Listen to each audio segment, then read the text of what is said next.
Oke anak-anak, selamat pagi, apa kabar? Semoga kalian sehat ya. Hari ini kita akan belajar tentang pengertian komunikasi. Oke. Setelah kemarin kita belajar tentang informasi, teknologi dan informasi. Hari ini kita akan belajar tentang pengertian komunikasi. Oke, udah siap belajar?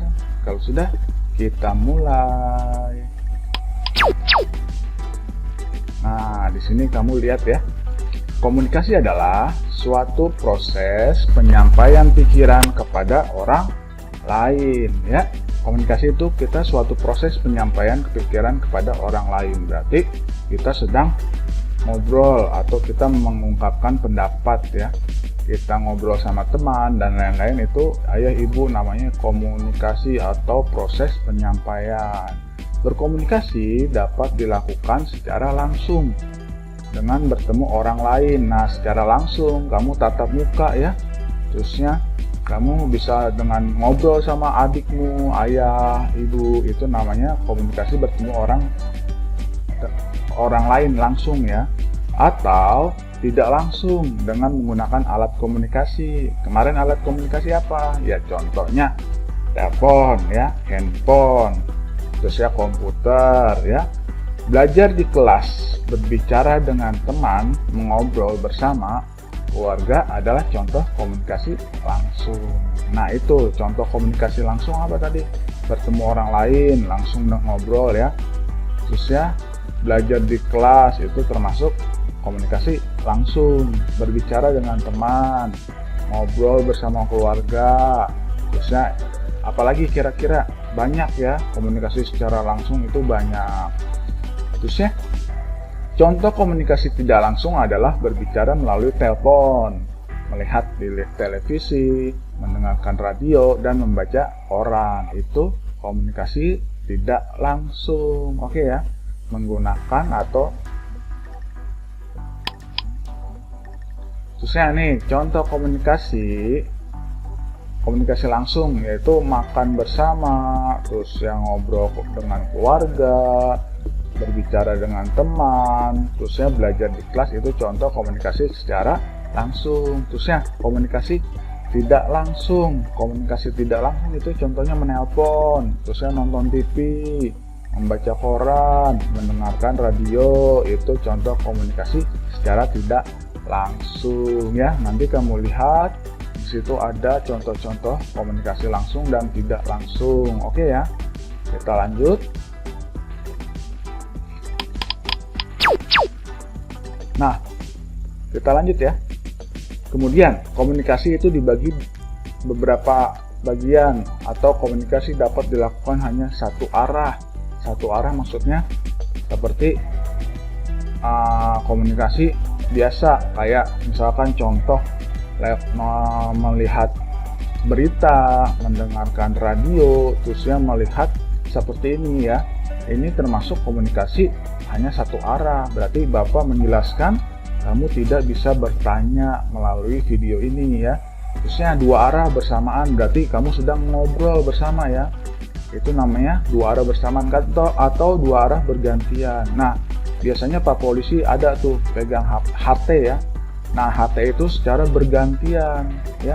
Misalkan Pak Polisi yang satu berbicara, nah Pak Polisi yang satu belum bisa masuk, itu namanya bergantian. Terusnya komunikasi dapat dilakukan menggunakan peralatan tradisional ataupun peralatan modern ya. Kita bahas hari ini peralatan tradisional dulu ya. Nanti minggu depan Bapak bahas tentang peralatan modern. Oke, kita lanjut. Nah, kita belajar tentang alat komunikasi tradisional dulu hari ini ya. Oke, udah siap? Kalau sudah siap, boleh kamu siapkan bukunya, boleh kamu catat, boleh, atau nanti kamu tonton ulang, boleh ya. Kita lanjut ya. Komunikasi tradisional atau alat komunikasi tradisional. Kita belajar tentang alat komunikasi tradisional dulu hari ini ya. Nah, coba kamu perhatikan. Disebut alat komunikasi tradisional karena sudah digunakan sejak lama dan tidak membutuhkan listrik. Nah, nggak perlu listrik alat komunikasi tradisional ini ya. Sedangkan alat komunikasi modern membutuhkan listrik. Nah, itu bedanya. Yang gampang tuh bedanya begitu ya. Alat komunikasi tradisional itu tidak menggunakan listrik. Tapi kalau alat komunikasi modern menggunakan listrik. Nah, alat komunikasi modern juga teknologinya terus berkembang. Kita lanjut lagi. Nah, di sini kamu lihat alat komunikasi tradisional apa aja sih contohnya. Nah, lihat ya. Kamu perhatikan nih. Satu, apa sih? Lonceng. Nah, lonceng itu alat komunikasi tradisional ya. Lonceng adalah suatu peralatan sederhana yang digunakan untuk menciptakan bunyi.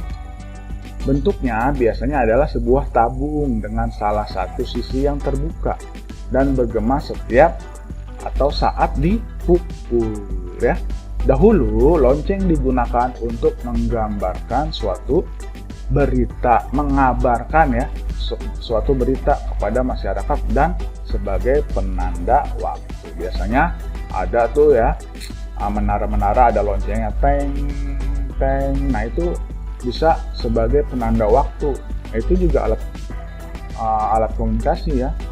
Nah, lonceng tidak menggunakan listrik. Oke, kita lanjut ya. Nah, yang selanjutnya apa sih? Yang kedua, kira-kira ada yang tahu nggak? Nah, coba kita lanjut ya. Yang kedua itu daun lontar ya. Pada zaman dahulu, orang sudah menggunakan bahasa tulisan sebagai alat komunikasi. Ngirim surat ya, contohnya kalau sekarang surat itu menggunakan alat komunikasi. Kegiatan surat menyurat di Indonesia sudah dimulai sejak lama Kerajaan Kutai, sejak masa Kerajaan Kutai. Wah, udah tua sekali ya, udah lama. Nah, ini contohnya kamu melihat di sebelah kiri itu daun lontar ya.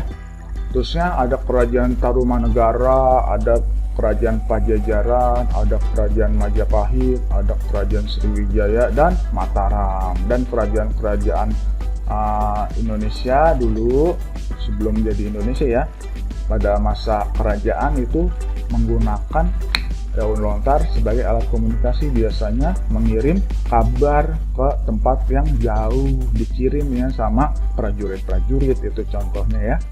Daun lontar dipakai untuk bahan kerajinan dan naskah. Nah, naskah biasanya di museum ada, kamu boleh lihat di situ ya. Naskah atau tulisan-tulisan dari kerajaan ya, itu menggunakan daun lontar. Yang lazim digunakan untuk menulis di masa itu adalah daun lontar. Nah, itu ya, belum ada kertas dulu, adanya daun lontar. Nah, di sini kamu lihat di situ ada daun lontar ya, contohnya ada tulisan. Itu daun lontar. Kita lanjut ya, apalagi sih? Kita lanjut. Kira-kira apalagi ya alat komunikasi tradisional yang ketiga ya? Oke.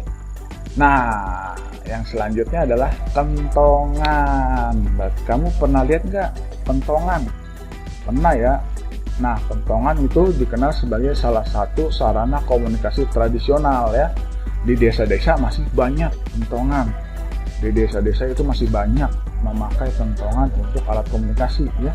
Kentongan digunakan untuk memberitahu warga atau masyarakat bahwa atau telah terjadi sesuatu. Nah, ada jadi bahaya, musibah, itu pasti kentongan itu dipukul dengan sangat cepat dan keras. Supaya apa? Nanti orang-orang yang sedang melakukan kegiatan atau entah malam itu sedang tidur, itu langsung terbangun dan mendengar kentongan itu dipukul ya.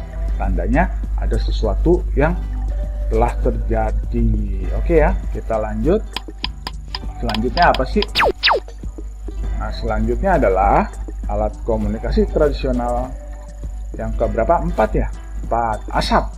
Asap itu juga alat komunikasi tradisional. Nah, alat komunikasi ini biasanya digunakan untuk mengirimkan suatu pesan ya, pesan rahasia pada teman ataupun lawan. Zaman dulu belum ada namanya handphone ya. Nah, contohnya di situ ya, itu termasuk alat komunikasi. Orang-orang zaman dahulu juga memanfaatkan asap sebagai media komunikasi ya. Asap dibuat dengan api unggun. Nah, api unggun. Nanti di sini bakar, nah asapnya itu melambung tinggi. Nanti